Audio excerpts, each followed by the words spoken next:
This is George Lucas, and I'm the writer-director of Star Wars. I made this film a long, long time ago, in a galaxy far, far away. And I'm Ben Burt, creator of Robot and Creature Voices. This is Carrie Fisher. And I'm Dennis Muren, visual effects supervisor on Star Wars. And on the original Star Wars here, I was credited as second cameraman. When I first made the film, the studio was adamant that I not put Episode 4, New Hope, on it, because he said people would be completely confused by it, since there is no other Star Wars films. And so when it was originally released in the theaters, that part of it wasn't there. It wasn't until after the film became a big hit that I was able to put it back on. So by the time it got to the VHS, and all of the subsequent chapters all had their chapter headings. The original opening crawl we did was letters that were cut out of black paper and the camera moving over them very, very slowly. I think they were probably about 2 feet wide and 6 feet long. Back before about 1990, almost everything was done with physical models. We'd build models and set them up in front of the camera, put lights on them, and we had a computer-controlled camera that would move around with motors that we programmed and that ran at a very, very slow speed, but it allowed some pretty fast motions when you play the film back at normal speed. And this crawl took forever for us to shoot the original version of it. It probably took like 3 hours. We had to shoot 2 or 3 different versions of it. And there was also a lot of different language versions of it and all. When I started writing the film, I originally intended it to be one episode of a Saturday matinee serial that used to play in movie theaters. You used to go to the movie theaters, and every Saturday they'd have a new episode of a particular story that would go on for a while, and then it'd end in a cliffhanger, and then you'd come back the next week and see it again. Sort of like what television is today. So when I started writing, the script got bigger and bigger and bigger and longer and longer and longer. I worked on the script for about 2 years, doing a lot of research on mythology and mythological motifs and that sort of thing. And then when I finished it, I realized I had almost a 200-page script. So I knew I couldn't make that into a movie. It was just too big and too complicated and way too long. But rather than cut it down, what I decided to do was simply take the first act of the film and make a movie out of that. But at the same time that I put the rest of the movie on the shelf to start working on this episode, I swore to myself that all that other work that I'd done for a year wasn't going to go to waste, and I would eventually finish the whole story. Because the first part of the story doesn't really have much to it. It's just an introduction of characters. Originally, it didn't even have the Death Star. The Death Star was actually at the end of the big script. But I felt I really needed to have that climax, so I pushed it into this film. But the overall arcing story of Darth Vader and the relationship of Darth Vader to Luke and all that sort of thing was too much to try to get into one movie. George Lucas wanted what he called an organic soundtrack. That is, he wanted the sounds in the film to sound natural. He wasn't interested in perhaps what was the tradition in previous science fiction films, which was to generate electronic sounds and synthesized sounds that would have an otherworldly quality. He wanted the sounds to have a worldly quality, that they would sound like real objects, real motors, actual places. The doors would be rusty on the spaceships or the places where people lived. The engines would sound like that they were maybe mistuned or would backfire once in a while. He wanted a used universe, in a sense. And so by sending me out to record actual acoustic sounds in the everyday world, he was asking me to really gather natural sound which would make this world of fantasy things seem credible and natural. I thought I was doing a little cool movie. I didn't really want to be an actress, but I read the script with a friend of mine who is an actor, Miguel Ferrer, and we read it out loud, and we both wanted to play Han Solo. We read it out loud and thought, how is he going to do this? How is he going to make it look like what it says? Because it was all there in the script, and we read it out loud and thought, nobody's ever done this before. Not that I was in the habit of reading scripts out loud, but this begged to be kind of read out loud. And I couldn't be Han Solo, so the one part I could be was Princess Leia. One of the things about casting this movie was that in Princess Leia, I was looking for somebody who was young, 19. same age as what Luke was supposed to be. But instead of being kind of a idealistic, naive farm boy from the far reaches of the Netherlands, she's like a very sophisticated, urbanized ruler, a senator. So she's a politician, she's accomplished, she's graduated, got her PhD at 19, and she rules people and is in charge. So to find an actress who could be young, but still play with a lot of authority, especially up against the cynical Han Solo, and make it believable that she could push these guys around, was a challenge. I was very lucky to find Carrie, who is very talented, but also, very sure of herself and very strong in the way she presents herself, and very sophisticated, worldly. It made that character work. My original inspiration on this film was really to use mythological motifs to create a whole new kind of myth that was very updated and contemporary. So I used the Saturday matinee serial as my vessel to put this barrel of mythological motifs together. When I originally wrote the screenplay for this episode, it was very much like it is now, which is that the story starts with Princess Leia and Darth Vader and sets up the premise of the movie, which is their stolen plans to a Death Star. But once we get past that little piece of exposition, we follow the two most insignificant characters, which are the droids. And this was an idea that I was enamored with that was used by Akira Kurosawa in the film Hidden Fortress, where you take the least important characters and you follow their story in amongst this gigantic intergalactic drama that's going on around them that they don't understand. And I really wanted to have the film be led by the droids. And when some friends of mine read the screenplay, they were adamant that I not do that. They thought my first film, THX, was a little too esoteric, and they thought making a film where in the first 20 minutes you're dealing primarily with just the droids would not work. But I love the idea, and even though I shot those sequences, which were about Luke and setting up Luke at the very beginning of the movie and that sort of thing, I never liked it, and I never wanted it in the movie, so I basically kept it the way I originally wrote it. The first cut of the film had the intercuts of Luke on the planet with what was going on in space, but it just wasn't the movie I wanted to make. I mean, I wanted to make it about this kind of odd couple and tell the story from their point of view. And the film was kind of shot from their point of view, so, I was sort of amused by that. At the time, it was a very bold idea, again, to have the first half hour be mainly about robots. The only real human character in the first 20 minutes of the movie is Princess Leia. My introduction to Kurosawa's films were very powerful because it happened in film school, and I knew very little about Japanese history at that point. And when I would get thrown into something like Seven Samurai or Jimbo or Ikuro or any of the movies, it was like I had no idea what was going on. I mean, I could follow the human story, but the culture was completely complex and oblique. And I liked that. I liked that feeling of being thrown into an environment, trying to get my bearings and still be able to tell a story in that environment that made sense, that you weren't so confused that you just couldn't follow it. And in terms of fantasy films and everything, I can't stand it when you sit around and try to explain how a teleporter works or why. It's just not what the movie needs to be about. We started shooting the picture out here in Tunisia. It was extremely cold, sandstorms, raining. It was a real mess. They were blowing over our sets all the time.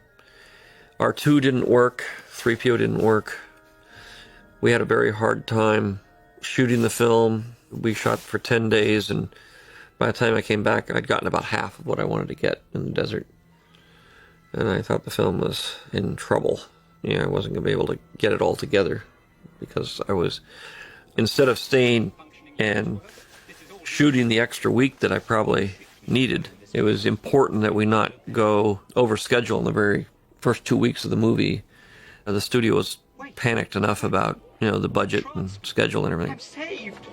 I shot the best I could, and then I figured, well, I'll come back later and pick up what I need. This whole sequence with R2 in the canyon was done later in Death Valley, because I couldn't shoot that at the time. He wouldn't travel in Tunisia more than 4 or 5 feet, and even then he hardly ever went in a straight line. So it was very hard to shoot, and mostly I just threw my hands up and said, I'll figure this out later. So after the film was finished, Alan Ladd Jr. gave me the extra money I needed to go to shoot 2 weeks of second unit. And that's where most of the part where R2, the Jawas, the Sand Speeders, and some of the Tusken Raiders, a lot of this desert stuff actually was what I did in pickups. The voice of R2-D2 turned out to be the most prolonged and difficult sound to develop because it involved a performance, and it also had no precedent.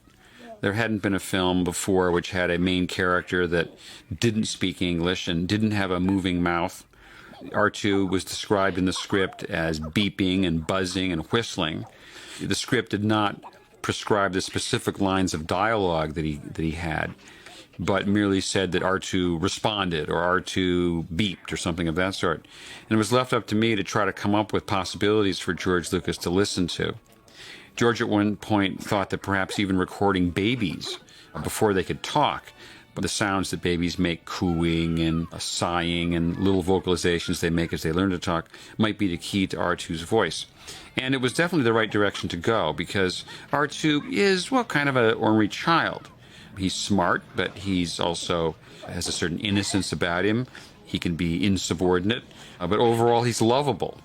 And as the film was being developed and being cut in the editing room, I would try out different R2 voices and then get an assessment from George as to what he thought. And time again, he wasn't satisfied with what I was doing, and that we really needed the voice to have more character to it. One day when George and I were discussing the voice, and we both found ourselves imitating, making little funny noises as we kind of described what R2 might be like. And it dawned on us that, well, maybe the very noises that we were making, the little cute vocalizations that we were using as kind of a means of symbolically manufacturing R2's voice, well, maybe that would lead us in the right direction. But in the end, it turned out the most efficient thing to do was for me to just perform the sounds myself.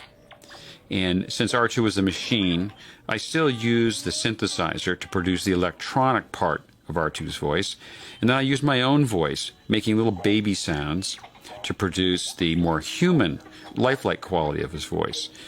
Once I combined my voice with the synthesizer, I would often take the sounds of R2 out into the real world and play them over a speaker in a room, in a hallway, in a bathroom, and re-record the lines such that they actually were recorded in, not in a studio, they actually had the quality of being in a real place.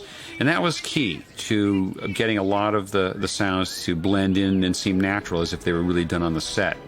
The key being to process what we call worldizing the voices, that is taking the sounds and playing them back and re-recording them in real places where you get a sense of the reflections of sound in the environment.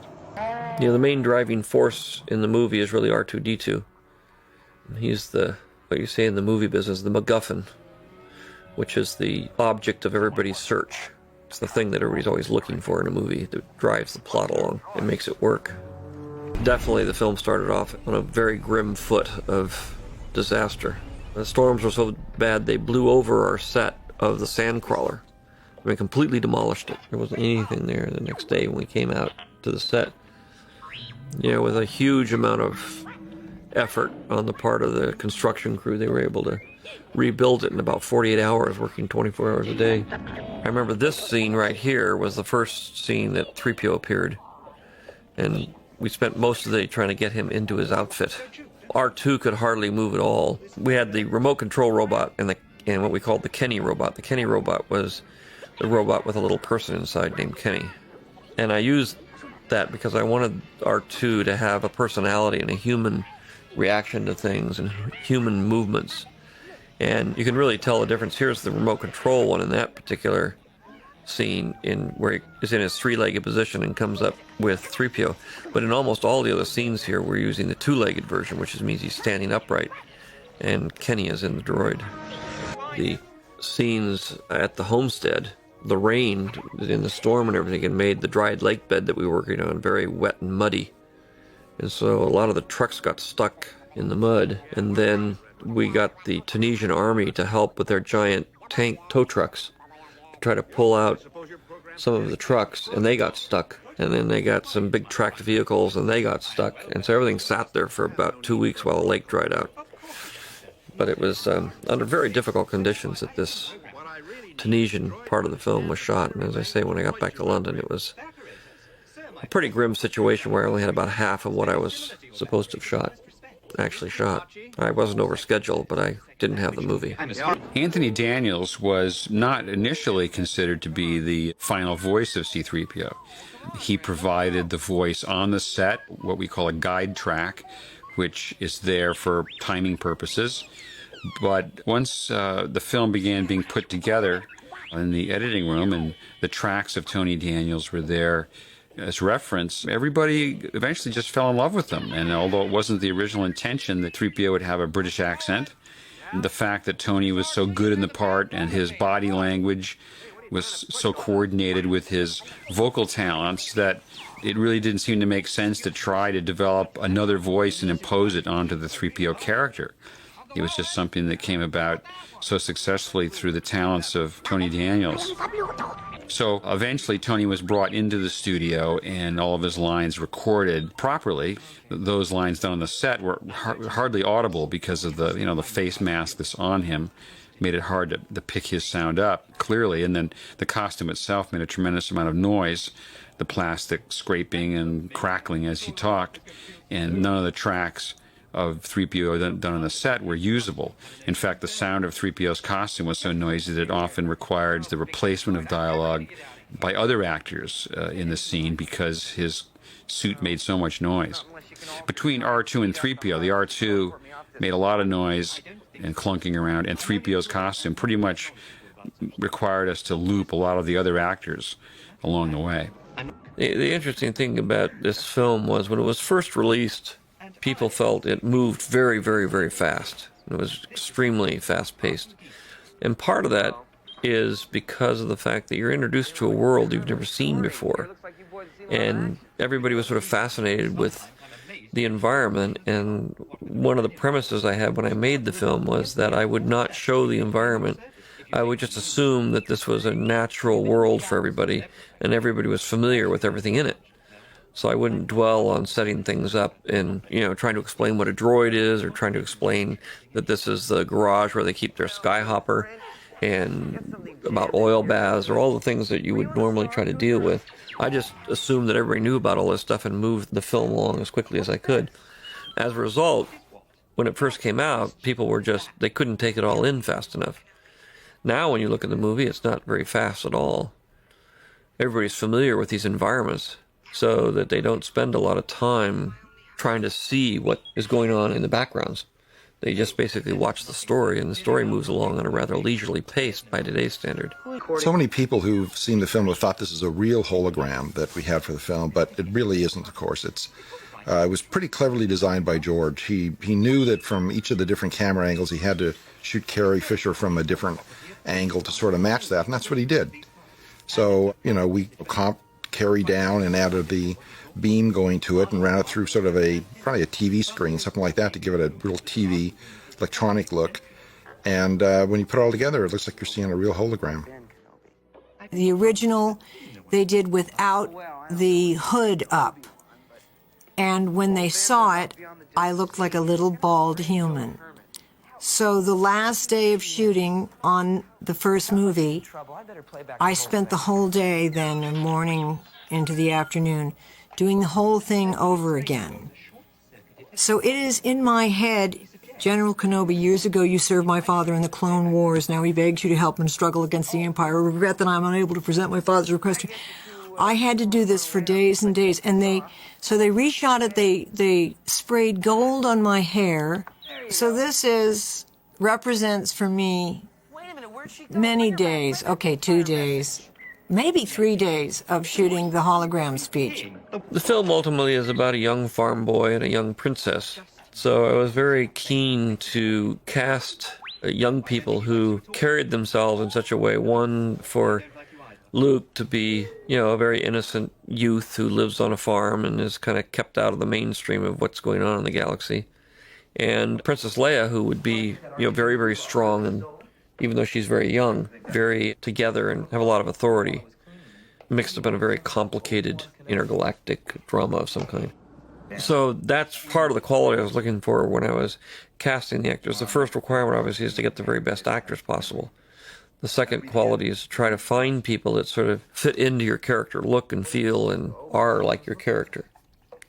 In this case, Luke was enthusiastic and innocent, and I think Mark had that quality that carried through to the movie. This is, my next movie after American Graffiti, and in a way, the subject and everything is young people, and it's a subject that is the very same subject that American Graffiti is about a young boy leaving his world and going off into the unknown to a great adventure.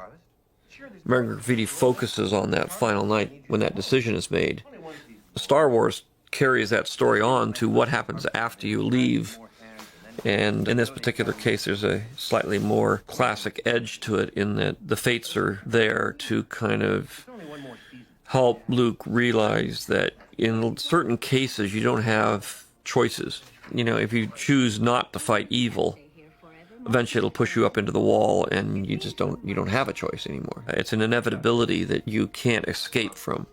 And in this particular case, he's torn between what he really wants to do, which is go off and join the academy and fight in the rebellion and have excitement, but then he's also committed to helping his uncle and to help his uncle build his farm, and his uncle's raised him. He's like his father, and he has his obligations to try to put the homestead together. It's very clear from the beginning here that Luke's fate, even when the aunt and the uncle are talking, is not to stay on the farm. That that's just not in him. That his destiny lies in a grander scheme of things. Even they know that. I mean, they know it for other reasons that we don't know about yet. But he is personally torn with his challenge of trying to do his busy work at home or take on the challenge that he has been chosen for in a grander scheme of things. His instinct is to be loyal and faithful to his aunt and uncle, but in the end, that doesn't work because the enemy has already made that decision for him.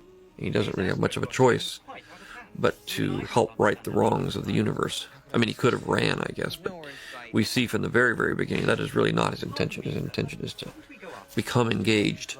That's his instinct, is to become engaged, but he's suppressed by his more mortal obligations.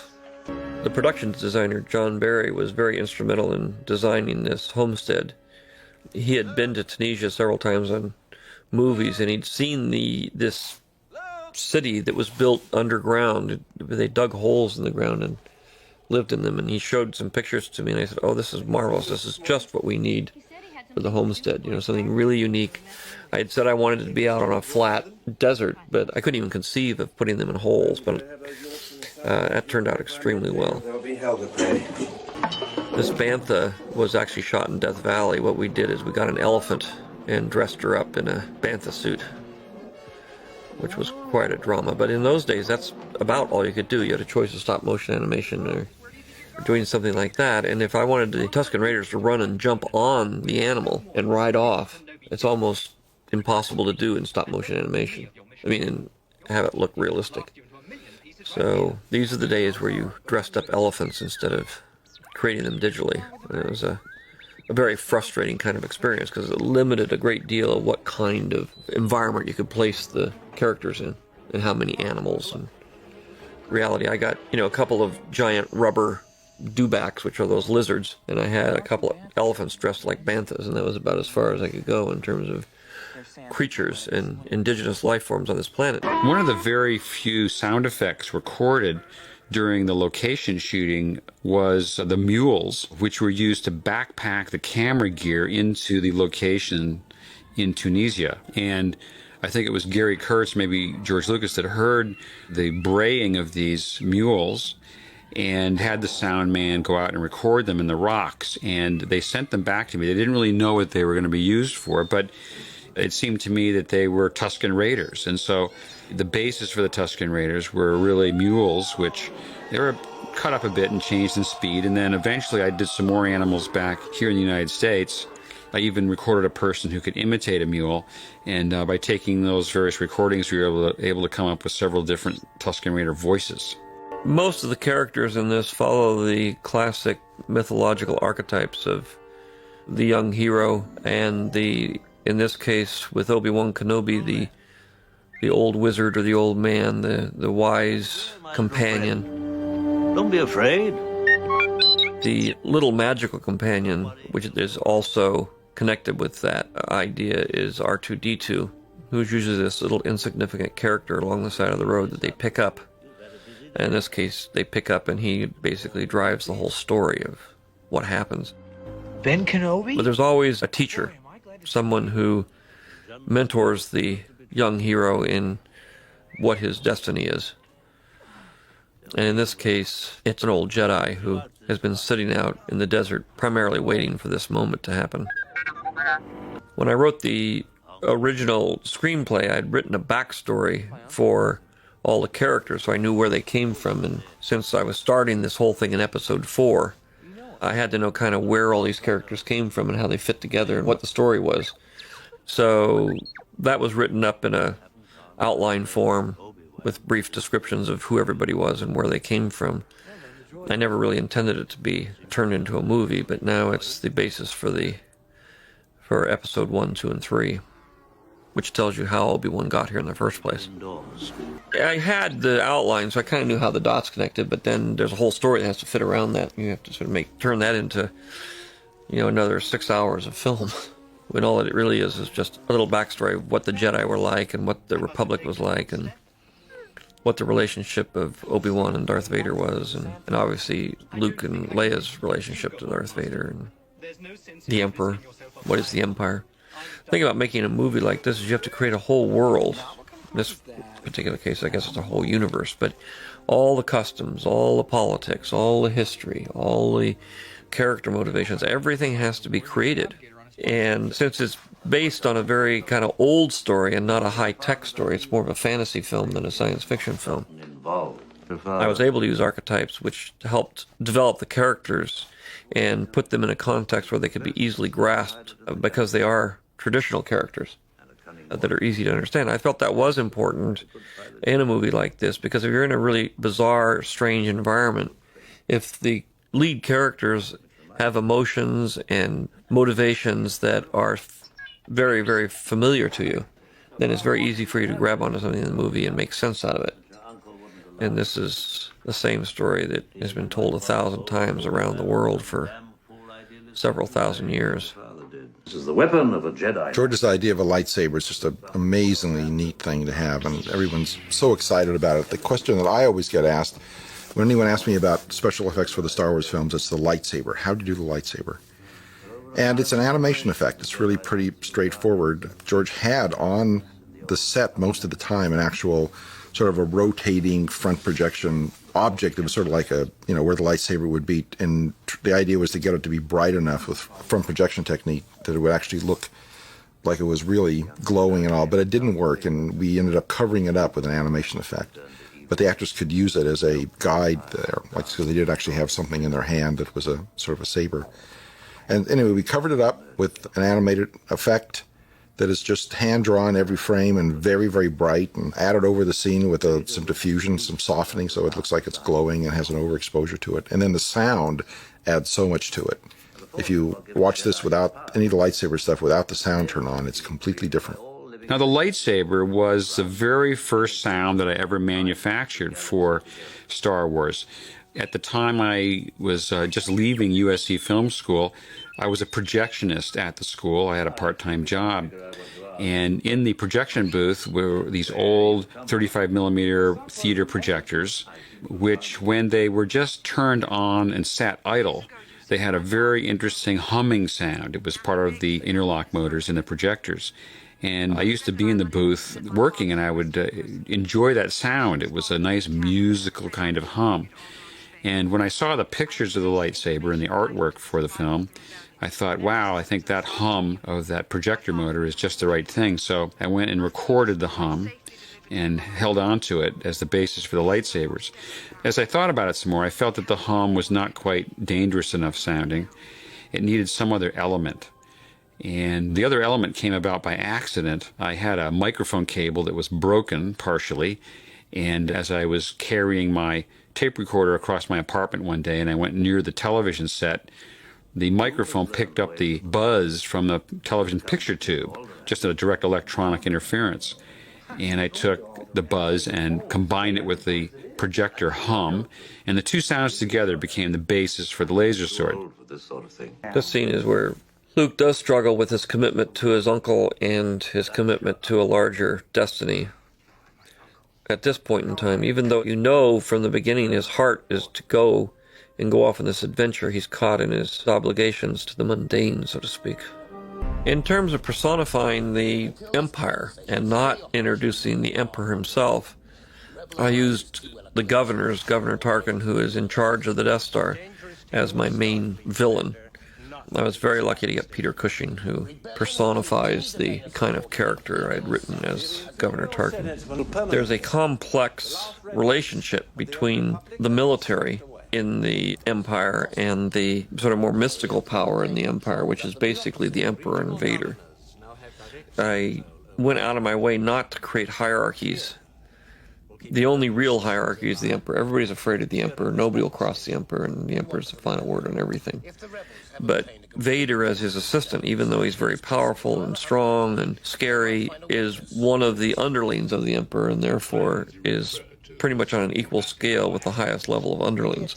A lot of that is backstory. It wasn't really important in this movie, other than that it's kind of a slightly offbeat relationship going on here.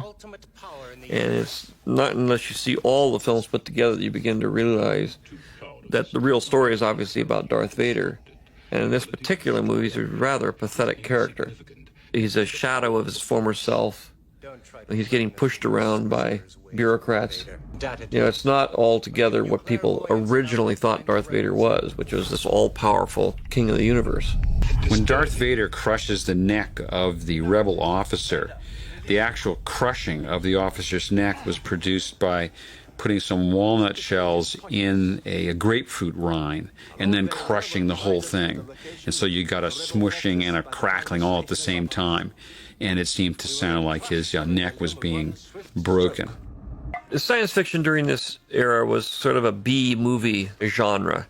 Most of the most successful films were like Planet of the Apes. They made a moderate amount of money, and if they were made cheaply enough, they could make their money back. The only movie that actually made a lot of money at that point was 2001. These are the same Jawas that sold us R2 The studio insisted it be under $10 million. We said it would cost $13 million. They said we can't make it unless it's under 10, so we gave them a budget that said $9,999,099, and the budget came out to almost $13 million in the end. They didn't quite understand this movie. It was very strange. It was not a giant budget, but it was a medium-sized budget, so there was a certain amount of pressure on the executives to try to explain this movie, which they couldn't do. One of the tricky things about telling a story this way is I'm intercutting between Princess Leia's story and Luke's story. And there's obviously more going on in Luke's story, and the emphasis is on his side, even though she is the key to the whole movie. It's her battle with Darth Vader and with the Empire that is actually what the story is all about.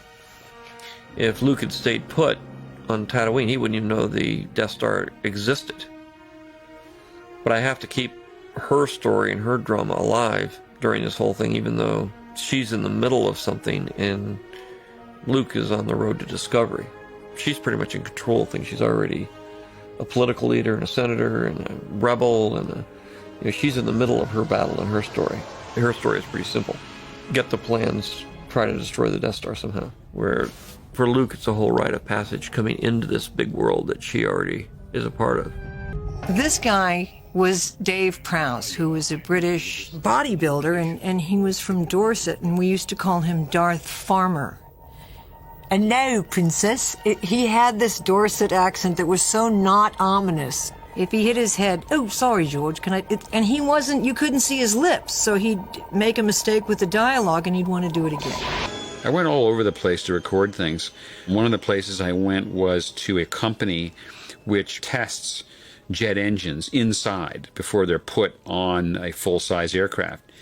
And I went into their test chambers and put some microphones up And of course, then you don't stay in the test chamber because they run the engines up to full speed in a tiny room, and the sound would probably kill you if you stayed in there. But I had a microphone in there wrapped in towels to kind of muffle the sound just a little bit.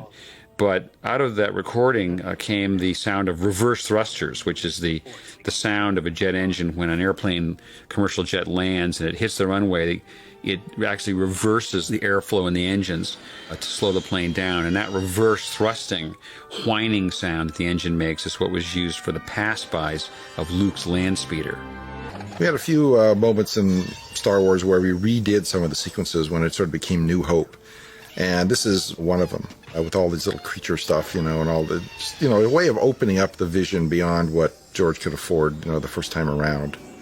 And you can sort of see that this is sort of where his imagination was going. This was kind of a test for the 3 Star Wars films, the number 1, number 2, and number 3, to see if we had the technology and if it was affordable to be able to make these bigger shots, more creatures and stuff like that. And it certainly worked out well in the show. But it's quite a bit different than the original Star Wars. It just didn't have any of that scale at all in it.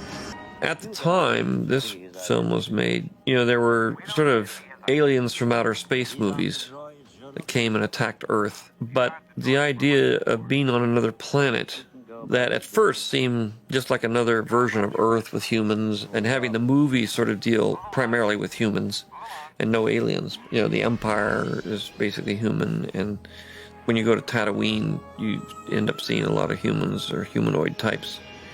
And the strangest thing really is the robots. If you thought about it for a minute, you would say, well, where are all the aliens?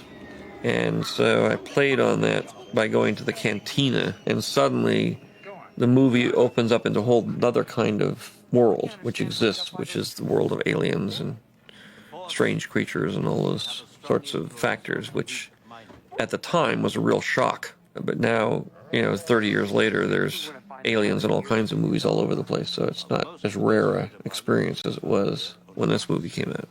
The shock value of this scene, it was one of the standout scenes when it was originally released, now is just another scene, but the plot moves along just the same, because I didn't stop to make it outrageous. What I did is I shot the scene, but I didn't have very many creatures in it. We couldn't really afford to build the creatures, and it was very hard, and with the demands of the movie, we ended up with really the creatures you see in the wide shot of the scene here. When they first walk in and you look in and you see the bar, that is every single creature we had, and it wasn't very many. And so this is another thing that when I came back later in second unit, we took a little corner built a little set, and most of the creatures that you cut to, that you see, that make that look exotic, were shot later. And the creatures were built by ILM. I was around when George was shooting some of this. They just built one wall with a little, enclosure in it, and had probably about 10 different types of masks, as well as the musical group that they made a bunch of similar masks for. And over a period of a day or two, shot all these just inserts, these close-ups of the creatures, doing things, looking around, and playing the instruments and all. And it was just a really little, quick, kind of low-budget shoot, bunch of cheap creature masks. Any masks that we could find, we stuck in there. You even see a devil in there at one time, because that was one I think that Rick Baker had, and, we just used it in the film. It doesn't make any sense, but it textures the movie. The cantina really represents a sort of variety pack of all the different things I tried in the development of voices or robots for the film. It required so many different characters and voices, and there were unique individuals and aliens all throughout the place. And so out of the recordings I had been making of animals and of exotic foreign languages and the various processing I was doing, some of the sounds were dogs growling. There were the sounds of bats squeaking. There was a variety of different African languages. I recorded a number of different foreign students in conversation that could speak Swahili or Haya. I produced some electronic sounds for little voices. We also needed just a general what's called walla, that is the background babble of voices throughout the cantina going steady. And I actually made that by getting a group of the editors together on the film, and we all got into a room together, and we all got balloons full of helium, and everybody inhaled a good dose of helium, and now helium makes your voice go up in pitch, and of course it does make people laugh a little bit because it sounds funny.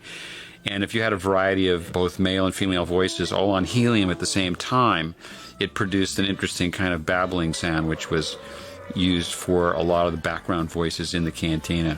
Han Solo is the foil to the idealistic Luke. He's the cynical mercenary, and Luke is the idealist, the dreamer, the one who is trying to do things to make it a better world. Han Solo is somebody who's been beaten down by the world and, really only cares about himself. Luke symbolizes the compassionate hero. Han Solo symbolizes the passionate hero. One cares about others, the other only cares about himself. And obviously, in the course of the movie, Han Solo's character arc is that he goes from being a self-centered, selfish, cynical character to a caring, compassionate, try to make this a better place kind of character. It's a fun part. It's a fun character.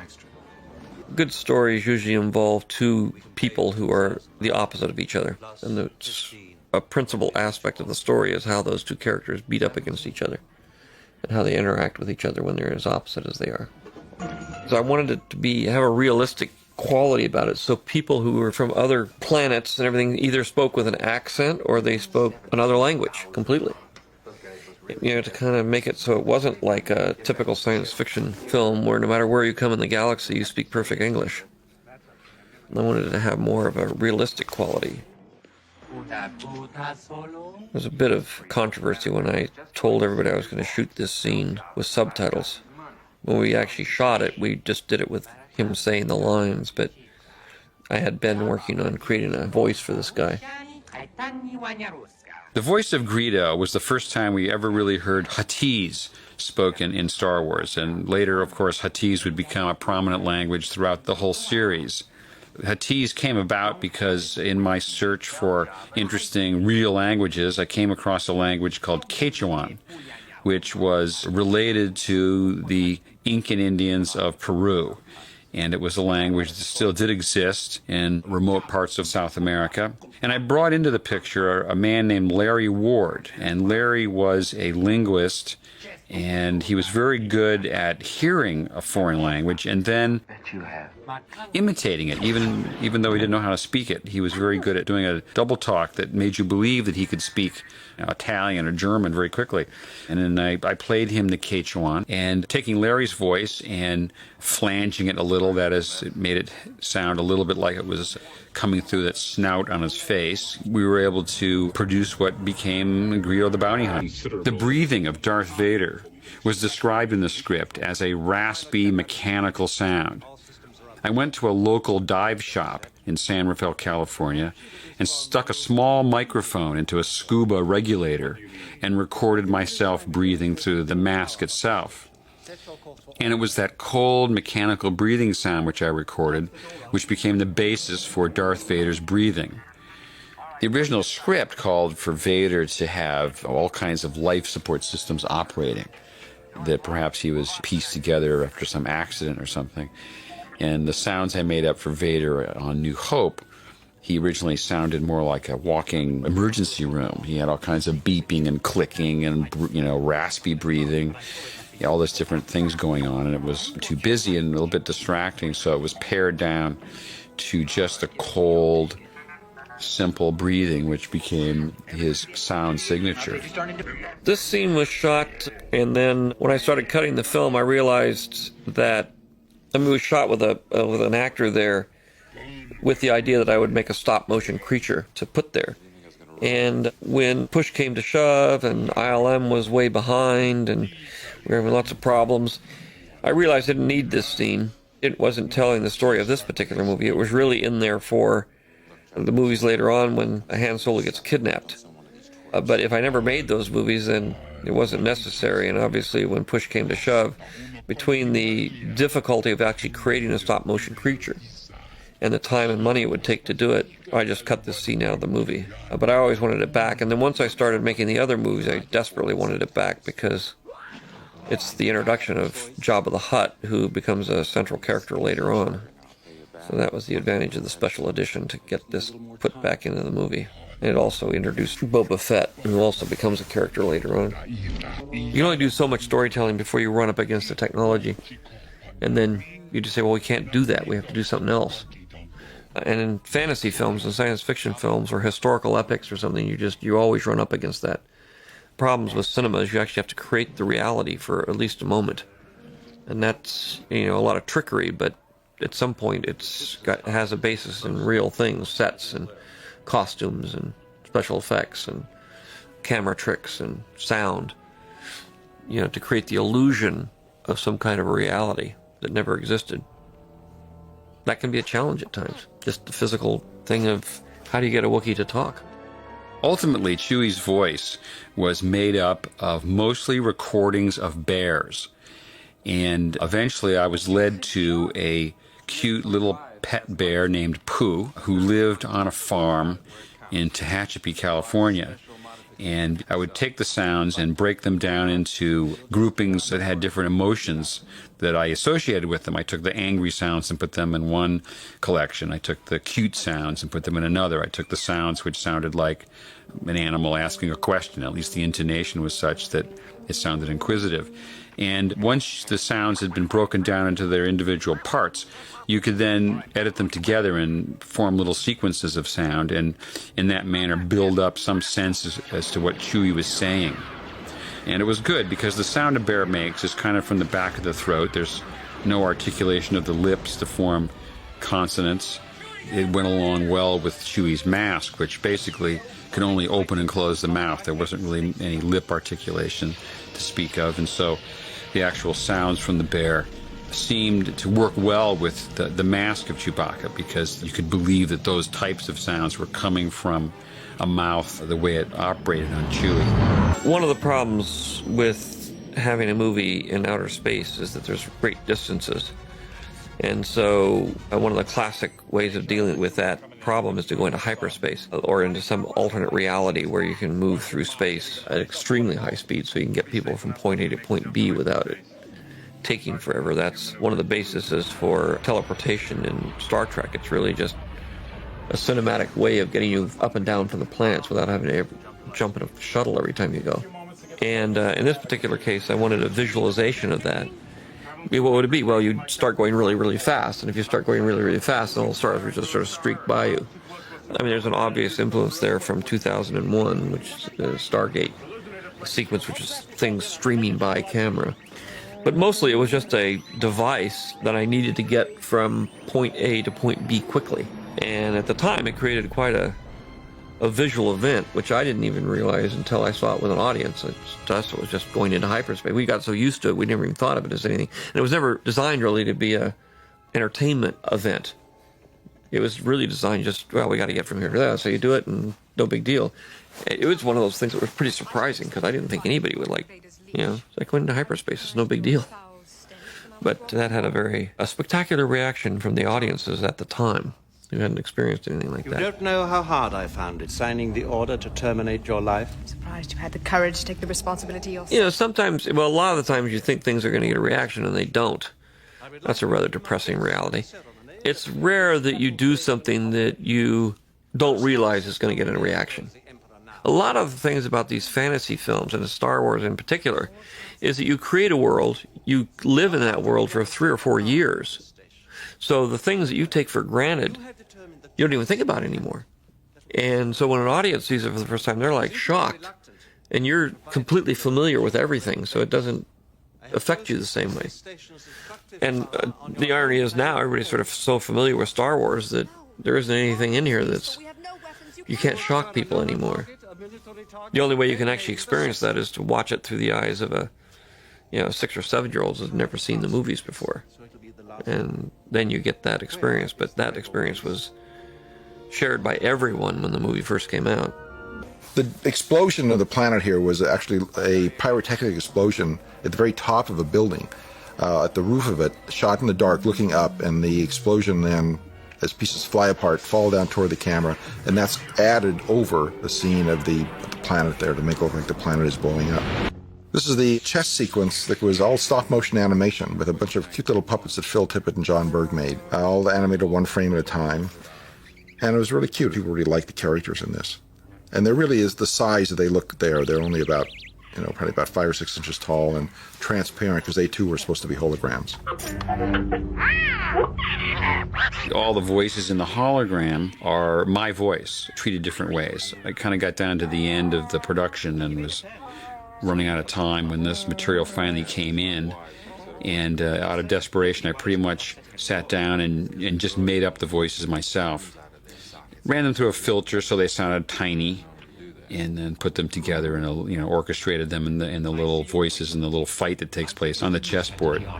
One of the themes of the movie is high technology and romance. The romantic human. One of the human qualities is that romantic quality, that quality of honor and justice and everything that we equate as human in the way we focus and conduct our lives.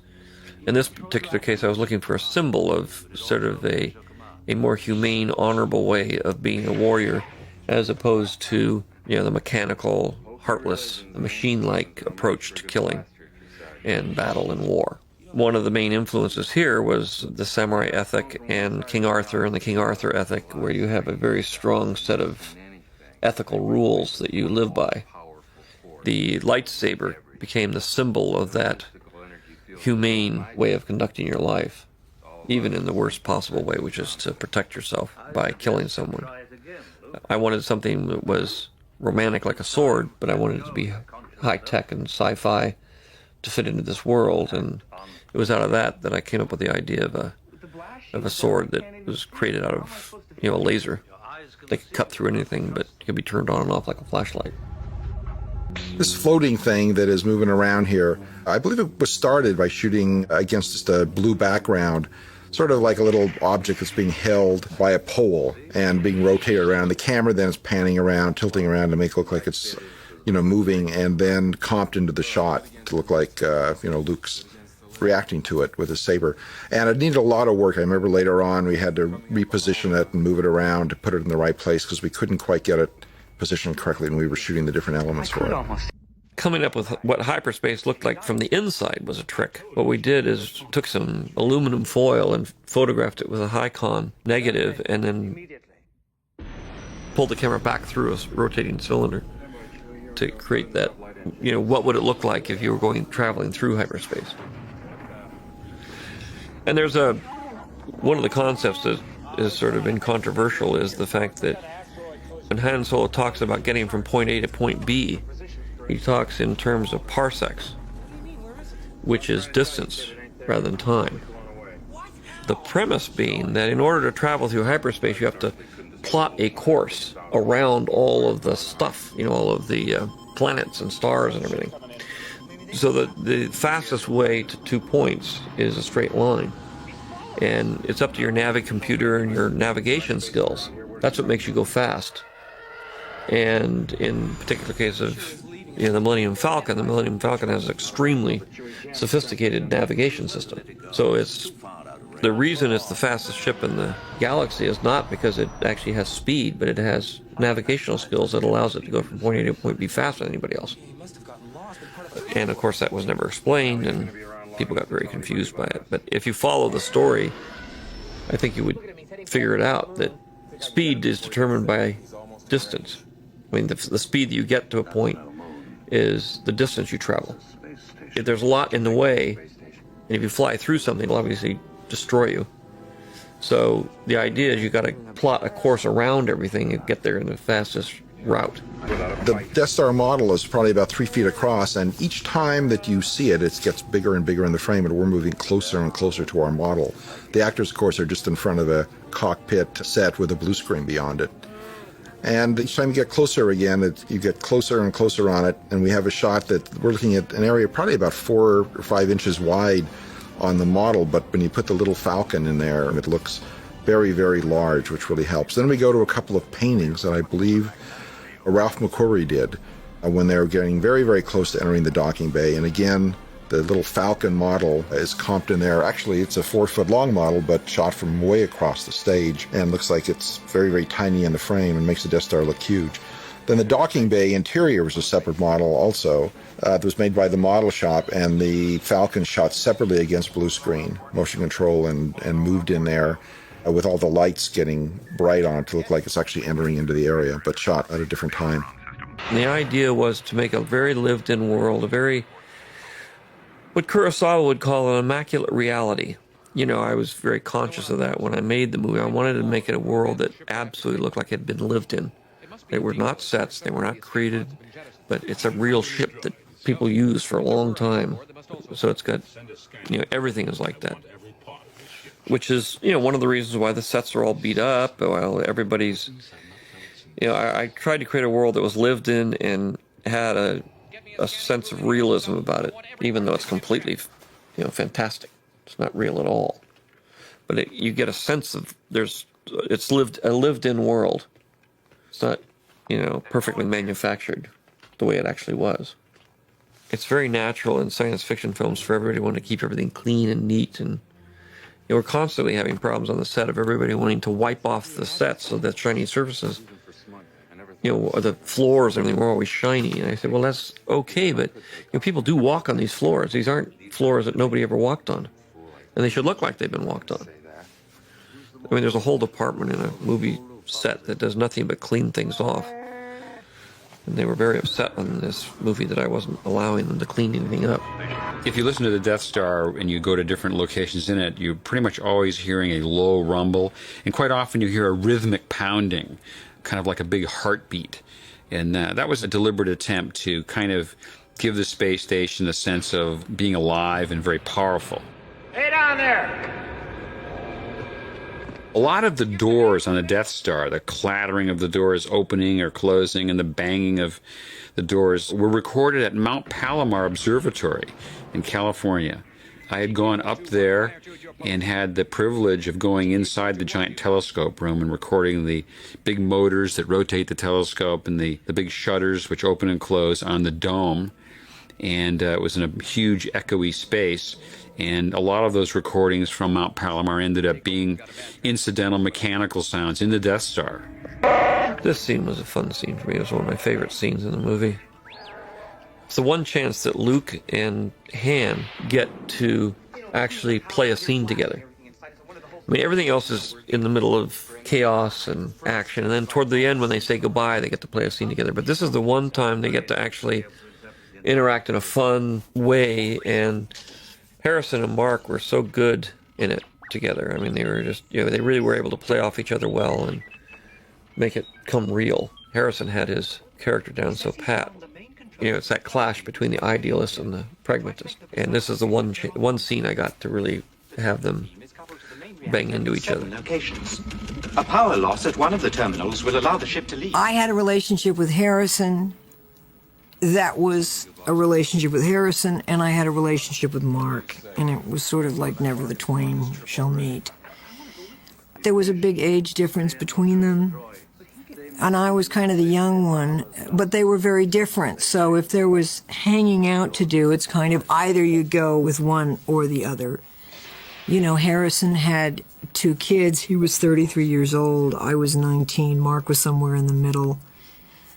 And I guess Mark was kind of trying to decide his life in terms of the film. But there was a little bit of a kind of a competition maybe between the two of them, and maybe in Mark's mind more. Because it's a difficult dynamic when you have a trio, and whoever's going to be in the trio, either it'll be 2 males or 2 females, that'll perhaps develop competition. And Harrison is more a loner than Mark. Mark kind of liked to entertain the crew, and maybe, you know, and there was a competition. I'm a big old movie aficionado, and I looked at Harrison and I thought, he's got that epic face and that leading man thing. This is gonna go. And when George cast this, he wanted to cast all our parts with people with big personalities. And he did that, and they had to be big personalities that worked well together. But I think, too, they based the rest of the relationships in 2 and 3 on how we behave together in this movie. So I guess that kind of means Harrison and I were a little bit combative but friendly. But those are the values that work in all those old films. So it certainly wasn't entirely, decided by how we were together. But that was, you wouldn't, if you were going to cast His Girl Friday, you wouldn't put Mark and I in the screaming at each other roles. Lock the door. Harrison was rewriting stuff a little bit. And he was the grown-up anyway, by the way, of the group. He was allowed to change his dialogue because he could do it. And I paid a lot of attention to that. I wanted to be able to do that. And having been brought up on these old films where dialogue was a heavy part of them because they were based on plays and the early movies were just, dialogue heavy, I kind of understood initially what he was doing, but not entirely. But I watched him closely and really watched him closely on the next movie. And I could rewrite his stuff any day of the week because it's fun to do. But it's not as easy to change my dialogue because when I would change it, I would make it funny. And really, she's not that funny. The story is ultimately about Princess Leia and her attempts to destroy the Death Star as a rebel leader. And the boys kind of just tag along on her adventure. In this particular film, you don't really understand all the relationships between everybody and where everybody came from, but I was very keen on making a movie that was like watching a foreign film where you just didn't know the world you were in, you didn't know what was going on, you didn't know the politics, you didn't know anything, and nothing was explained to you. So you simply were thrown into this world, and there's an adventure going on, and you have to kind of get with it. As opposed to a traditional fantasy film where they spend a lot of time sort of explaining everything. Unfortunately, I'm now in the position of having to explain everything. But one of the fun things for me about this movie was that I was making it episode 4, which is why I was so adamant about having that on the film. It's ironic that I was wanting it on the film to explain why I haven't explained anything. And the studio was afraid to advertise it that way for fear that they would say, well, where are the other movies? And I don't know. They didn't know how to sell it. But the concept here was that all this stuff has happened, and you're never going to know about it. That was like 2 weeks ago on Saturday. If you didn't come to that one and your friends didn't see it, then you just wouldn't have any clue of what they're talking about. We meet again, and all, well, that was in episode 3. And it never was intended that you'd ever know what that was. And it's fun now for me in a way to be able to do the first 3 stories so that you know some of the things that are going on here. But this was always intended to be a kind of, what in the world is going on in this movie? I don't understand. But in one way, it all makes sense. You can sort of follow it. But in another way, most of the information is not there at all. And that's a particular case of the confrontation between Obi-Wan and Darth Vader. There's some relationship they have to each other, because they talk about meeting again and the problems, and now I'm going to get you and all this kind of stuff there. So there's some kind of old battle going on here that we don't know anything about. That is, works amazingly well, considering that all it is ultimately this one scene between him and Tarkin where he says, "He's here, he's come for me, and it's our destinies to meet up again. And I'm going to handle this myself. I have to." Put all sections on alert. The laser guns were developed on the basis of one particular sound. I was hiking in Pennsylvania on a vacation during the early stages of the production of Star Wars, and I was hiking over a mountaintop in the Pocono Mountains and went beneath a radio tower which had large guy wires coming down to anchor it. And my pack caught on one of these guy wires, and as I went by, it made a twanging sound, an unusual sound. And I immediately said to myself, well, that's a laser gun. It had an otherworldly sound to it. And when I returned to California, I went around Southern California in the region of Los Angeles, banging on the guy wires of different radio towers to come up with just the right sound. I finally found the right radio tower out in the Mojave Desert, near Palmdale, California. There was a small radio station out there which had a sort of broken down tower next to its little transmitting station. They had one particular guy wire which was did not have the wind dampeners on it. Sometimes they have these large styrofoam balls on the wires which prevent them from vibrating. They're actually there to reduce the drag of the wind on the wires. And I found this one particular cable on that tower and banged it with different pieces of metal. And out of that came the sound which was used as the basic sound for all the laser guns. Well, this is, again, one of those Saturday matinee ideas, which is they get out of one mess into a bigger mess, which is a principle I used on Raiders of the Lost Ark a lot. It's kind of a fun thing to do because you get your characters into the worst possible mess, and then just when you think they're getting out of it, they get into a worse mess, and it just keeps compounding. And you have, instead of, like here, they fell into a hole they can't get out of, and the guys are going to come and get them any second. That's bad enough. But then there's some kind of creature living in this thing with them who, can kill them. And then on top of that, it's a crusher that crushes garbage, and it'll crush them all. So you just keep piling the problems on top of each other until you can't stand it anymore. And then you get into a situation, when you're writing something like this, where it begins to take over, and you say, how am I going to get Luke free from this monster? And you have lots of choices, and obviously the easiest one is to have a hand shoot it and let it go of him and go away, but that isn't much fun. So when you get in there and you know where things are going, then when the walls start to close, the Night Ogre runs away and hides in a little space that protects him from the walls. So things start to tell their own story after a while.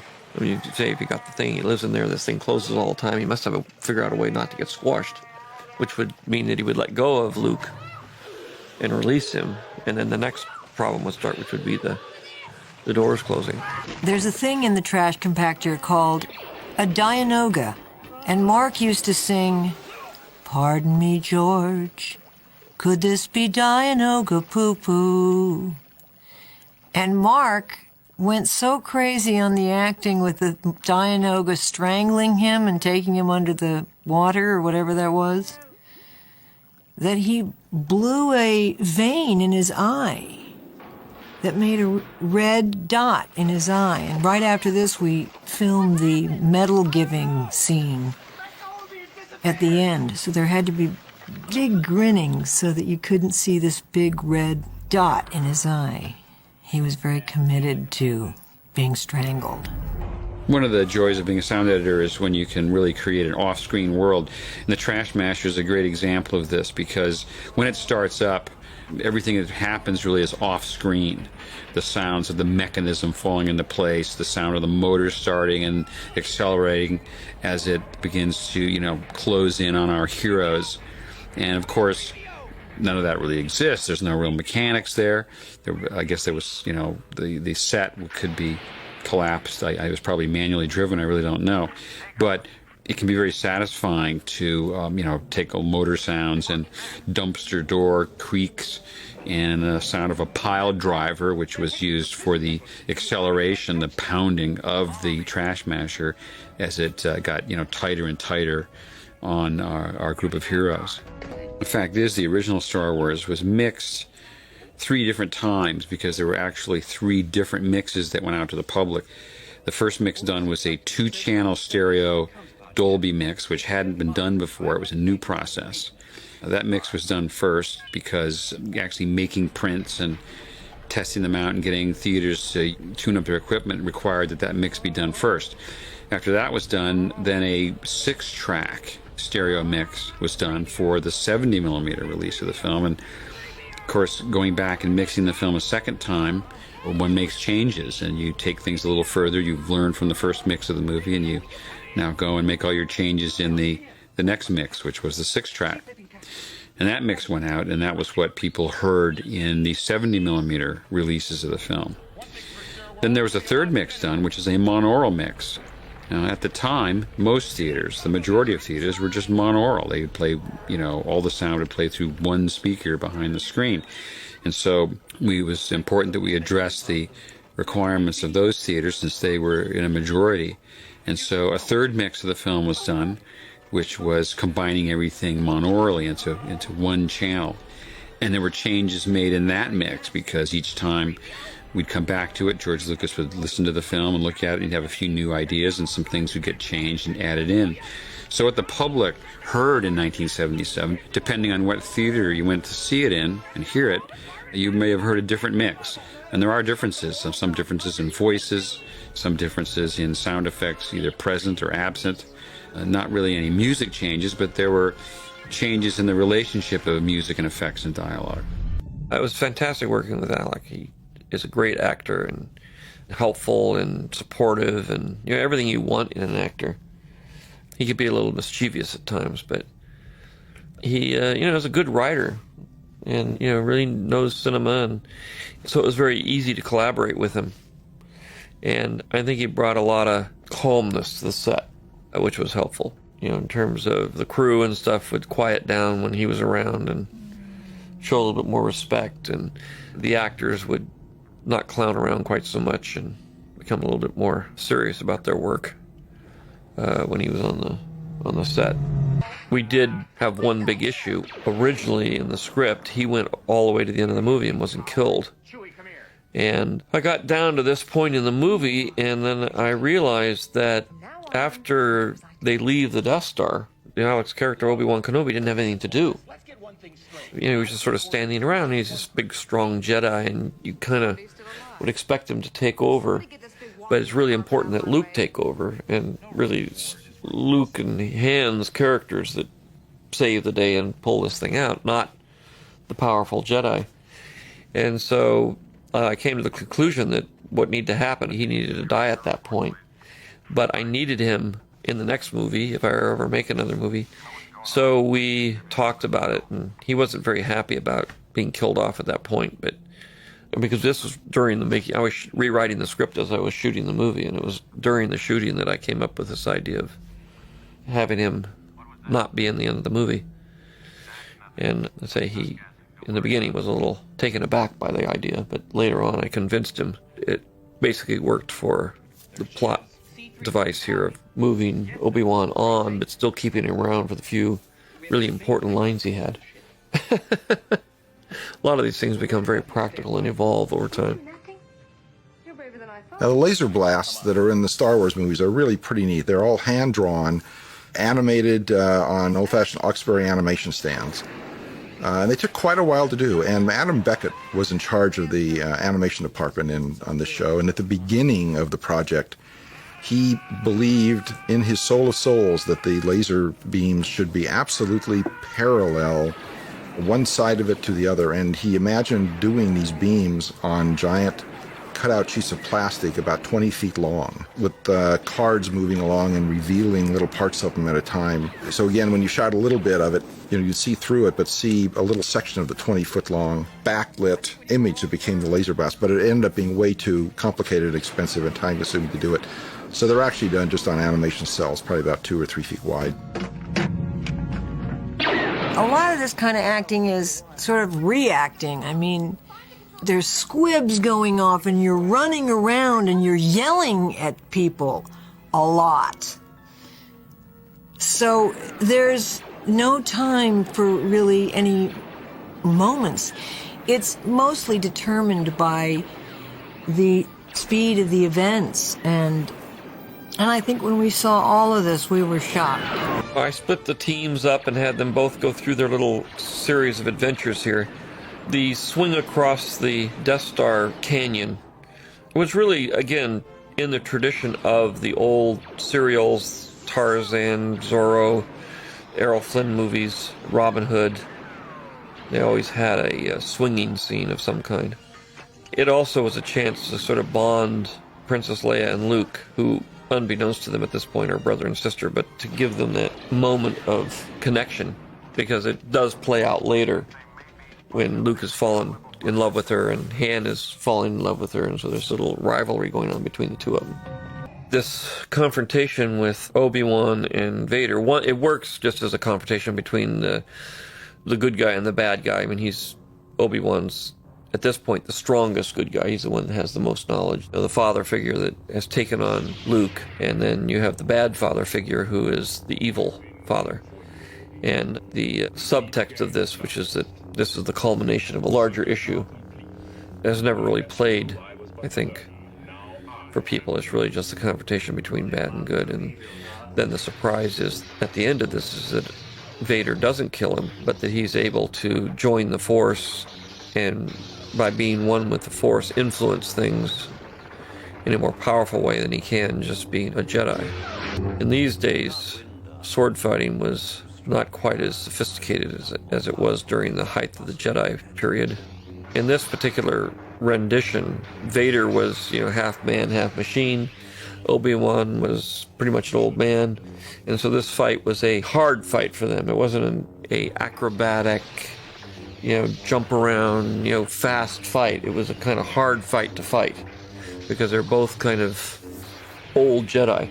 The hits of the lightsabers were a combination of several different sources, principally a carbon arc being ignited. The old motion picture projectors and large bright lamps at the old studios, the actual light was produced by burning two carbon rods, running electricity through them, and then a spark would jump between them and they'd actually burn. And when you start up one of these carbon arcs, there's a jump of sparks from one rod to another, and it makes a wonderful squeaking sound, and you can play around with it. You get a spark and a squeaking at the same time. In addition, there were sounds of dry ice and metal combined.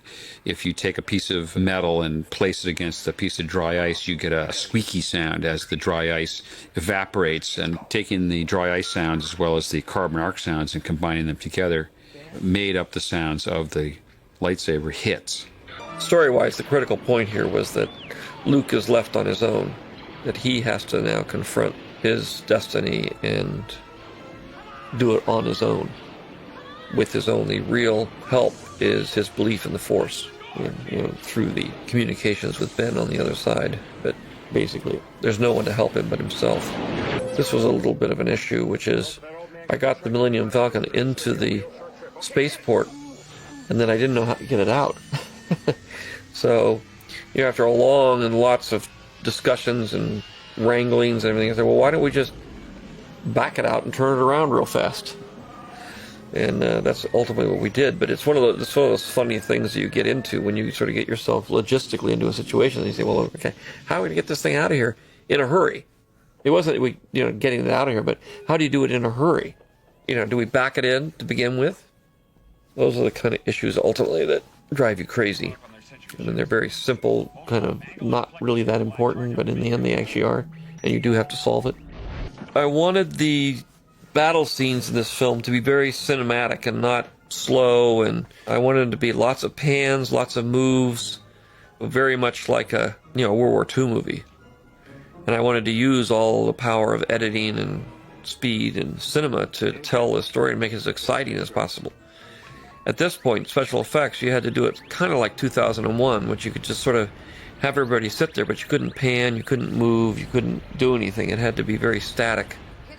And the big breakthrough we had on this movie was to be able to create the motion control camera, which allowed us to shoot several layers and have them all be precisely the same so you could combine them together at some point, and it would all look real. So using that technology, I was able to create a sequence that in this particular case was very much like a bomber during World War II, 12 o'clock high. Lots of those films we had large bombers fighting off lots of German fighters.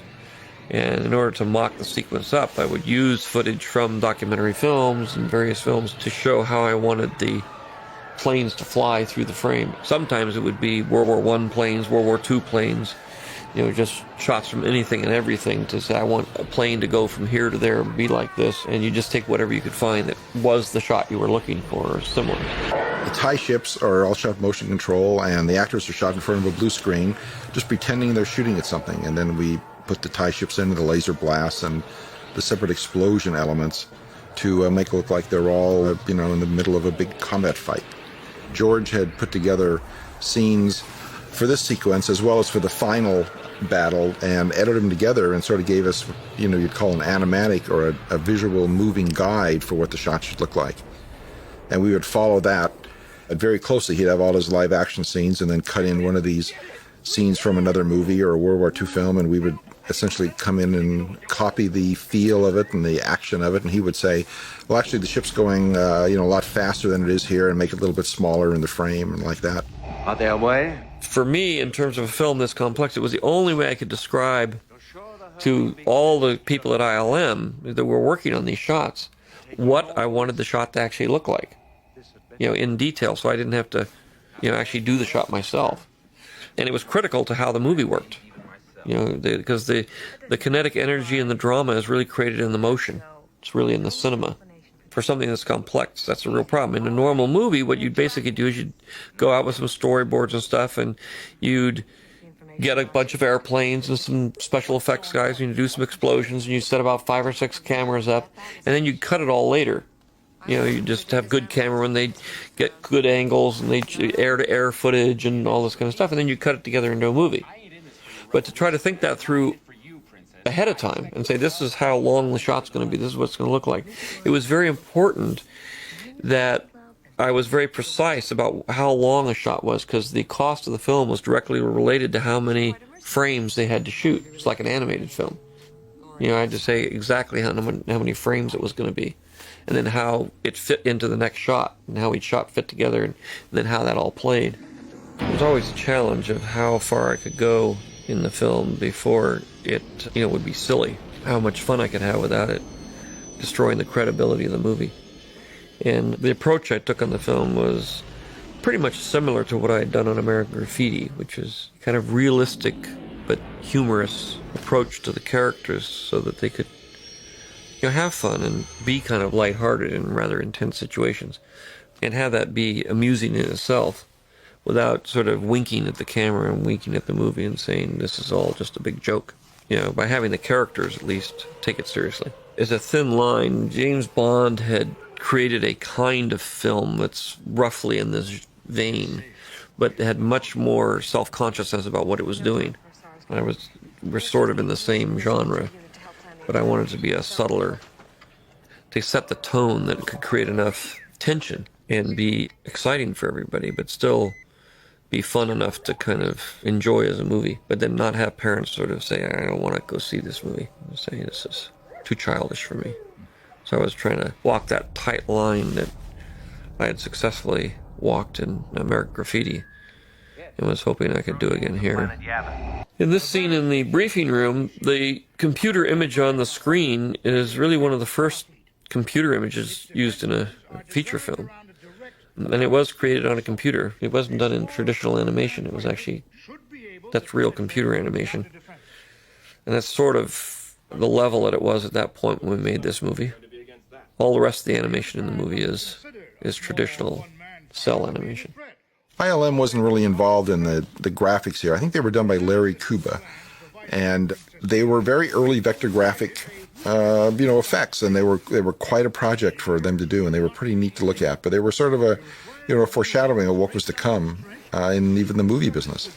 This is representing the Death Star Trench, and if we were to redo the film today, we certainly would do that with computer graphics, and you would have to start with computer models that look very much like the same thing here. At the end of this, I was setting up, there's this other theme of friendship and compassion and camaraderie and caring about community, which is symbolized by Han Solo. And I really wanted to set up the idea that Han wasn't going to return and make that as big a surprise as I could. In this particular case, I think the danger of the Death Star and the situation sort of makes it so that you accept the fact that he left without thinking that, it's really important that he come back, because you can't see why it would be important that he come back. It's just that you're disappointed that he doesn't kind of join the cause, that he remains solo, so to speak. It was a real challenge of shooting this giant hangar when I only had 2 ships. I had the one that's behind Han, and then I had the X-Wing that's next to Luke in this scene, and that was all I had to create this giant hangar scene with all these ships. It was all done with basically 2 little set pieces. I didn't have a giant space. I didn't have a big hangar or anything, so most of it's just turn the lights out and make it dark. It's just the walls of the soundstage back there. But all of these shots, we moved these ships around. There's only 2 of them. And we kept moving them around so it looked like they were behind everybody. And every time we'd shoot an angle, they'd go and they'd move the ships all around to fit that angle, and I'd shoot that, and I'd do another angle, they'd move all the ships over here to be in this angle. Once again, you have to be kind of inventive and low budget as you go along. A lot of the voices that you hear in the PA system in the Masasi Outpost hangar was just myself and 2 other friends I had, John and Tom Silla. We got a bullhorn and went up to a local church when there was no one around, and it was a big stone church, so it had a lot of nice echo in it. And we just read lines through the bullhorn, things like prepare X-Wings for liftoff, and so on, etc. And then took those lines of dialogue recorded in the very echoey space, and then later, distributed them where needed in the mix to give the outpost and the hangar a sense of it being alive with military activity. It's important that we get a little sense of them getting ready for battle and all these guys getting in the ship. This is one of those days where we didn't have much time. I had to shoot the scenes, and then at the very end of the day, they said, okay, now let's just get some shots of the rest of the takeoff stuff. And I wanted it to be this kind of elaborate, preparation thing. I had to shoot this whole thing in about an hour because it wasn't a story item. It didn't get scheduled as its own day. It just got tagged on to the end of a day. Scripts like this, in a way, write themselves. I got to do something with the princess. I either stick her in an airplane and have her go out there, and since she is a leader and a commander and everything, she probably wouldn't do that. So naturally, you'd put her around something where she can sort of follow the battle some way. And the convention of the World War II movies is it's always very dramatic when you're listening to a battle rather than watching it. And I wanted to use realistic crosstalk and futzed dialogue. We took it and ran it through a shortwave and made it sound really rough and terrible, so that it gave you, again, sound-wise, the equivalent of the beat-up environment. So it was beat-up sound. The end battle was fabricated from many different elements, and they all had to orchestrate together in harmony. Principal among them was the voices, the radio voices of all the pilots and the controllers in the war room. And George Lucas wanted it to sound realistic. So we took all of the lines of dialogue and we actually transmitted them over a shortwave radio. And then at the receiving end of the shortwave, we had a tape recorder, and we were able to receive the voices as they were transmitted, and also then to mistune the receiver a bit so that you could have voices come and go as if the signal was being interrupted or wavering off the actual wavelength. And so when the final mix was being put together, the original voices are there, the radio transmission voices are there in different forms, and a blend was made depending on whether the character was on screen or off screen. And this added to the depth of the whole scene. It made it seem like there was transmission distances between the ships and the war room, and that the ships, of course, were going through their aerobatics, and there'd be a moment where the signal would drop out and wander off frequency a bit. I suppose the idea must have come from war movies and actual documentary sounds of helicopter fights, things in Vietnam, things the public was hearing over the years, rather than having pristine studio recordings where everything was clean and absolutely intelligible. Adding this whole dimension of transmission to the voices made it seem more natural and real, and gave it a whole new dimension. It wasn't really done as a nice, slick, clean movie. It was meant to be slightly documentarish, a slightly caught offhand, and not with all the niceties of a nice clean track or a nice clean set. And this is, again, where being able to use World War II footage and cutting it together really helped me cut this sequence and finish this sequence before I even shot the movie. So then I could really see how all this was visually going to go together. So I was still using these old documentary films to fill in the gaps, but I could really get a very fine cut on the battle before we actually shot the special effects shots. So we only had to shoot exactly what was in the rough cut of the movie. It was quite a logistic nightmare to organize this whole sequence for us to be able to shoot all the 100 or 200 shots that go into it. We had all these cockpit shots that all needed star fields and ships flying out of the back, that you see out of little tiny windows back there, and just getting them all lined up so that you could sort of see them logistically was very time consuming, and then eventually composite it so it all looks right. It was quite a deal, and that's probably about a third to half the shots in the sequence are these cockpit shots, but they took an awful lot of work to do them also. But this was designed to be a very cinematic sequence, and that was one of my ways of getting past the fact that we couldn't do really high-quality shots. So instead of doing a few real high-quality shots the way Stanley Kubrick did in 2001, we did a whole bunch of kind of low-quality shots, but we made them very short so they were hard to see. And so I was hoping that by virtue of the fact that they were so short, that it would give you the impression that everything was there and that we had lots of ships and that there was battle and the whole thing, looked better than it really did. Again, this was before DVDs or being able to stop a film and go back and look at it several times. And this was originally designed that you see the film once and you're blown away, but if you studied it for a while, you'd figure it out pretty quick. And that was just because I didn't really have any money to create a very high quality scene.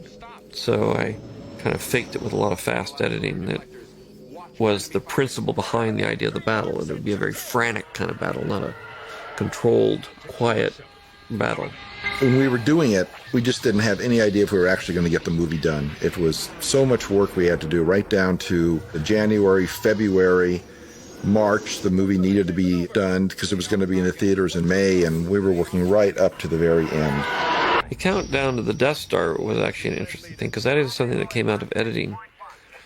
It wasn't in the script, but as we started to edit the film and everything, in order to get a stronger time lock, I came up with the idea of having the Death Star bearing down on the planet and this countdown going through the whole thing. Because originally it was just they were going to try to blow up the Death Star.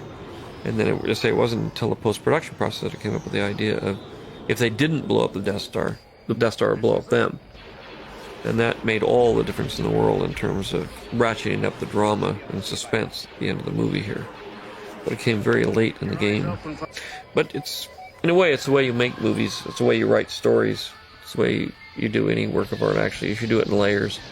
You do it, you step back, you look at it, you come up with ideas about how to make it better, you improve it, you condense it, you move it down, you keep working with it. It's like modeling clay. It's not something where you lay out a blueprint and then you just follow it religiously and then you cut it religiously and then you release it.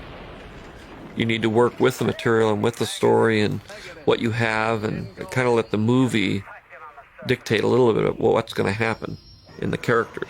Let them sort of, sometimes you get a situation where the character just doesn't ring true saying that or doing that. And you have to say, well, what would they do in that situation? What would they say? And then that takes you on another route of, may not be the one you intended, but it is basically more believable.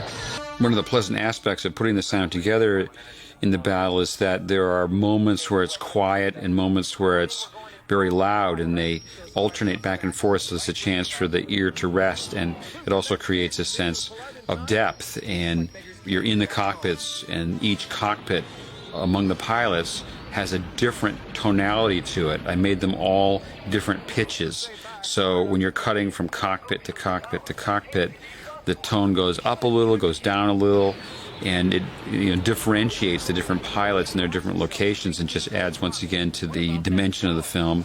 It's telling you that each pilot is moving at a slightly different speed and has a different attitude in his flight path.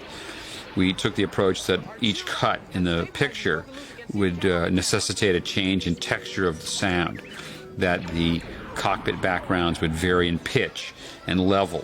And it was important as we went from X-Wing to Y-Wing to TIE Fighter that each one had a characteristic sound that kept you located within each ship. And then whether you were in the ship or outside the ship, things were treated differently. When you're in the ship, there was a lot of surround. The sound of the engines are also in the back of the theater as well in the front, so the sound is as if you were in the ship itself. And then when you go outside, the sounds follow the action. If it's two ships in the distance, the sound is way in the center, just in the center speaker, and as the sound comes toward you and goes past you, the sound grows into the full stereo image and then goes into the rear speakers, for instance. So there was every attempt in this film to create space with the sound, to move sounds from one part of the theater to another. And although that's commonplace nowadays, at the time Star Wars was first mixed It was an unusual process to do this. There really had not been very many stereo films to predate Star Wars, and it really opened the door creatively for many films to follow. And it kind of awakened the producers of films and the public as to the value that a stereo, high-quality soundtrack could have on the impact of a motion picture. You know, looking back on Star Wars, it was quite a breakthrough film. You know, for my little field, the field of visual effects has turned into a giant industry at the moment, and I certainly never thought that at the time. None of us did. But with the advent of, motion control photography that John Dykstra introduced into this show, and the incredible blue screen compositing that Richard and Edlin and guys were involved with, really opened the industry up to be able to make movies that tell stories that people hadn't really seen before and not have them look fake. It was pretty exciting. The whole baby boom generation was there and wanted to see these movies. And, here we are decades later still making them, and the effects industry has now become an industry when it used to be just an occasional little thing that, they'd make a couple of effects movies in 1 year, and then 5 years later they'd do a couple of more effects movies. That's the way Hollywood used to work, and it was that way. Like when I was growing up, I never expected there would ever be a business in this. This was always going to be, for me, Star Wars was going to be a fun project to work on, but something that could be over in a year and a half, and there'd be like nothing else, and I was probably going to get out of the business because there just was no business. When I read this script, I did not like science fiction movies. That is not what I liked. I read this script and really thought that he had done this extraordinary job of creating this other world. He had made characters and created a value system and all of this stuff that certainly was based in stuff that we know and respond to. But he had done this thing and imagined this thing, especially visually, that I had never seen portrayed before in writing. And it was incredibly successful in terms of what I had read. And so I knew I would be really interested to see if he'd been able to carry it off. And I knew it was a very well-crafted script, and I knew that this guy was really talented. I mean, I'd seen American Graffiti, and for whatever else, he was somebody worth watching on that level. But this man was at that time not very verbal, but he has a very visual imagination. And he is able to sort of not be confined to what he knows or what he's been taught in this world that he invents solar systems, and he invents characters with character names that have nothing to do with, anything that you could find in any dictionary or encyclopedia or anywhere. And so he is not inhibited by any of those things. So that's someone that has this kind of odd courageousness and inventiveness that is really extraordinary. I was a struggling director. I'd just made my first successful film. I thought I'd sort of had my one success in life, which was American Graffiti. And so I was just going from movie to movie, and then by the time I finished this film, and I never expected that this was going to go anywhere, and I figured that my struggle was going to be to try to get the other two films made, somehow borrow, beg, steal the money to, go and make a movie after this one was not that successful. The first three films, I couldn't even have considered at this point in time. I mean, there's no way. This film was very carefully constructed around the technology I had available at the time. It's very, very controlled where we go. It's very limited in what we see. And decisions were made in the storytelling to say, well, I'll only go here and I'll only see this. I mean, it'd be great to do all this other stuff, but I can't. I can't do that. Like, in this particular film, well, going to see the Emperor on Coruscant was not a possibility. No way I could go there. I kind of knew what the planet was and everything, but I didn't. There is no planet, so I had to create it. I couldn't. Just physically, you can't do that. It's too big. It'd take a huge miniature that would be vastly expensive. And all these films I had limited resources, so I was just sort of saying, well, can't do that. And I was very careful not to deal with a lot of the other issues that would come up, especially fashion issues and cultural issues.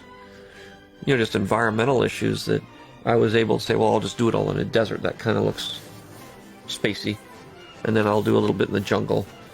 But, I controlled my environments very carefully, and then went to the next film. I said, well, now we'll do snow, and I pretty much used up in the course of these 3 movies, every bit of natural terrain that looked exotic that I could find. But to go places to other planets that were truly exotic was unthinkable. And so you just couldn't tell a story like that. Like the first 3 stories, the first 3 parts of the trilogy could never have been told using this technology. It just couldn't be done. So, you just don't think about it. You could write it as a book or something, but you'd never be a movie. And now, using digital technology, we're able, especially in terms of fantasy films, to go to places and make them realistic that wasn't possible before. That it's something that was a literary idea, and most science fiction is literary in nature. It's perfect for a book, but it's not very good for cinema. It's very easy to create those magical worlds in language. It's very hard to create them in a realistic way on the screen and make them believable. And the one thing that digital effects have allowed us to do is to create these alternate realities in a believable fashion and tell more fantastic stories than we were able to do before, which is, great for the people that are trying to put these things into a cinematic medium.